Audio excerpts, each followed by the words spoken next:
मुंबई की नवनियुक्त मेयर ऋतु तावड़े ने पदभार संभालते ही शहर में अवैध रूप से रह रहे विदेशी नागरिकों के खिलाफ एक आक्रामक अभियान छेड़ दिया है।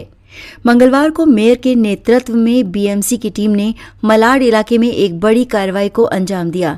यहां लंबे समय से अवैध रूप से बसी उन झोपड़ियों को जमींदोज कर दिया गया जिनमें बिना वैध दस्तावेजों के रह रहे अवैध बांग्लादेशी प्रवासियों के होने की पुख्ता जानकारी मिली थी। ऋतु तावड़े की इस बुलडोजर कार्रवाई ने स्पष्ट संकेत दिया है कि मुंबई की सुरक्षा और संसाधनों पर अवैध कब्जा अब बर्दाश्त नहीं किया जाएगा।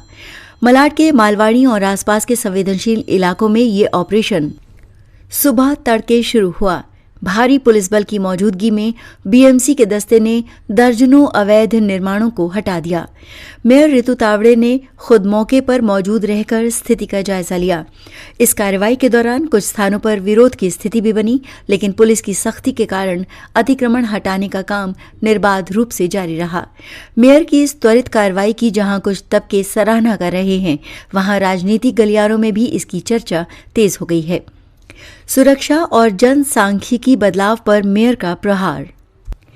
मेयर ऋतु तावड़े ने मीडिया से बात करते हुए कहा कि मुंबई के विभिन्न हिस्सों में अवैध माइग्रेंट्स की बढ़ती संख्या न केवल शहर की सुरक्षा के लिए खतरा है, बल्कि स्थानीय निवासियों के हक पर भी डाका डाल रही है।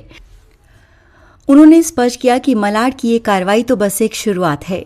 नगर निगम का डेटा बताता है कि अवैध रूप से रह रहे इन प्रवासियों ने सरकारी जमीन पर कब्जा कर रखा है और वो बिजली पानी जैसी सुविधाओं का गैर कानूनी इस्तेमाल कर रहे हैं।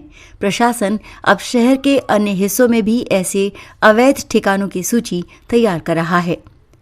अवैध घुसपैठियों की पहचान और सत्यापन अभियान।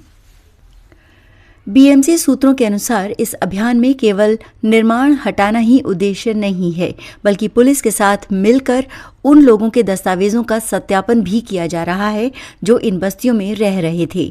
जांच में पाया गया कि कई लोगों के पास संदिग्ध आधार कार्ड और पहचान पत्र हैं।